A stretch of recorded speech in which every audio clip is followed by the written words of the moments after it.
یہ میرے سامنے 16واں پارہ رب العالمین کی لاریب کتاب، سورت کا نام سورت طٰہٰ، اور میرے سامنے آیت نمبر 124 فرمایا ومن اعرض عن ذکری فإن له معیشة ضنکا ونحشرہ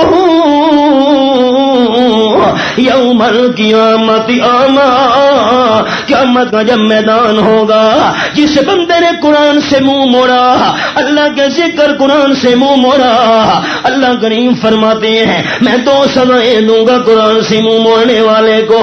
جس نے قرآن والا عقیدہ نہیں بنایا، قرآن والا عمل نہیں بنایا، قرآن کو اپنا قائد نہیں مانا، قرآن کو اپنا رہنما نہیں بنایا، قرآن کے پیچھے نہیں چلا، میں 2 سزائیں دوں گا۔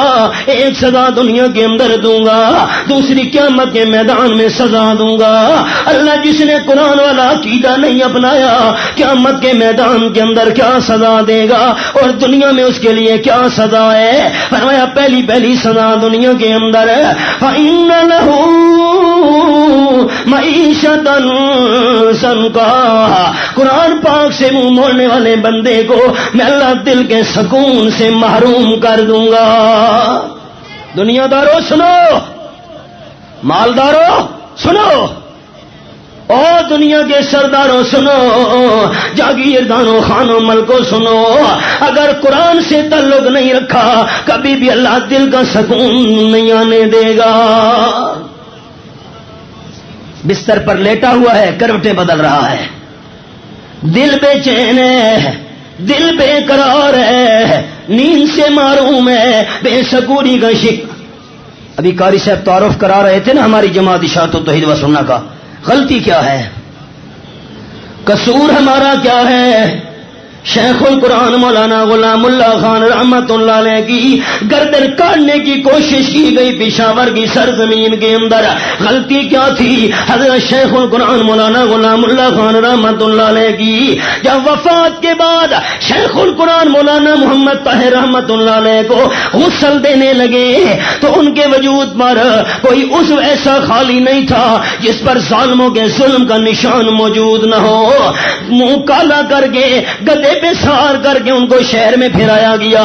غلطی کیا تھی؟ سند المحدثین قاضی شمس الدین رحمت اللہ علیہ پر پتھروں کی بارش کی گئی، سارے کپڑے خون سے رنگین ہو گئے، سارا وجود لولہان ہو گیا۔ رئیس المفسرین مولانا حسین علی رحمت اللہ علیہ کی بھینسوں کی زبانیں کاٹی گئیں، طالب علم گھڑے سر پہ اٹھا کے آ رہے ہیں پانی کے، نشانہ پتھروں کا بنا کر ان کا پانی زمین پہ بہا دیا گیا۔ طالب علم پیاس سے تڑپتے رہے، مولانا حسین علی بنموٹھے مقدمے بنوائے گئے، شہر چھوڑنا پڑا۔ غلطی کیا تھی؟ قصور کیا تھا؟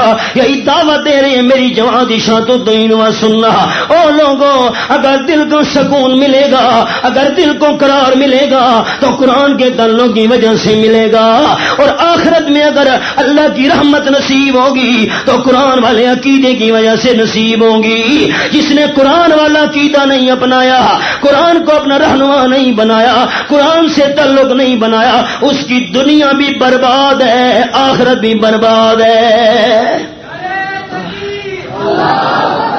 اور کوئی غلطی تو بتاؤ، قصور تو بتاؤ، کوئی مال کا جھگڑا ہے؟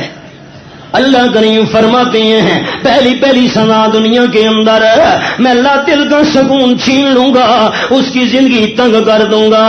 ناشرہ یوم القیامت اعمیٰ، قرآن سے منہ موڑنے والے بندے کو میں اللہ قیامت کے دن اندھا کر کے اٹھاؤں گا۔ اللہ نے یہ سعادت ہماری جماعت اشاعت و توحید و سنہ کے حصے میں لکھی ہے۔ اللہ نے ہماری جماعت کو قرآن کی خدمت کے لیے چن لیا، الحمدللہ۔ ابھی مدارس کی چھٹیاں ہو رہی ہیں، چھٹیوں کے اندر ہماری جماعت کے اکثر مراکز کے اندر قرآن پاک کا دورہ تفسیر پڑھایا جائے گا۔ ذالک فضل اللہ یؤتیہ من یشاء، یہ پنجاب کا ایک کونا ہے آپ کا ضلع اٹک، یہاں سے چلیں رحیم یار خان تک چلے جائیں وہ دوسرا کونا ہے، وہاں سے چلیں سیال کوٹ تک چلے جائیں وہاں سے چلے میاں والی ایک کونا ہے، پورے پنجاب میں نہیں، سرحد کے اندر جائیں، سندھ کے اندر جائیں، بلوچستان میں دال بدین تک گیا، ایران کی سرحد تک گیا، ایران کی سرحد کے قریب ہم نے ایک کانفرنس کی، ہزارہ لوگ، اور جو کانفرنس کے میزبان تھے مجھے کہنے لگے، مولانا محمد یوسف ان کا نام تھا، کہنے لگے مولانا میں شیخ عبد الغنی جاجری رحمت اللہ علیہ سے قرآن پڑھ کے آیا ہوں۔ احباب میں گلگت پہنچا، وہاں پر مجھے علماء ملے، کون ہے آپ؟ ہم نے پنڈی میں شیخ القرآن رحمت اللہ علیہ سے قرآن کی تفسیر پڑھی۔ میں خزدار کے اندر پہنچا، خران میں پہنچا، ایک عالم مولانا عبد الشکور صاحب مجھے کہنے لگے مولانا میں نے سن 65 میں شیخ القرآن سے پنڈی میں قرآن پڑھا تھا۔ کہاں کہاں ہماری جماعت کی قرآن کی خدمت کی آواز گونج رہی ہے۔ اللہ کریم کی مہربانی، اللہ کا احسان، اللہ نے قرآن کی خدمت کے لیے ہمیں قبول کر لیا۔ قیامت کے میدان کے اندر جس نے قرآن سے منہ موڑا اس کا انجام اللہ فرماتے ہیں ناشرہ یوم القیامت اعمی، ایسے بندے کو میں اندھا کر کے اٹھاؤں گا، قال آج رو رہا ہے اور اللہ کے دربار میں عرض کرتا ہے رب لما حشرتنی اعمی وقد كنت بصیرا، اے میرے پروردگار تو نے مجھے اندھا کر کے کیوں اٹھایا، کیوں بنا اسے محروم کر دیا؟ دنیا میں تو میں اچھا بھلا دیکھنے والا تھا۔ رب العالمین کا جواب قال کذالک، اللہ کریم فرمائیں گے یہی حشر تیرے ساتھ ہونا تھا۔ اللہ کریم کیوں؟ اللہ کریم فرمائیں گے اتدک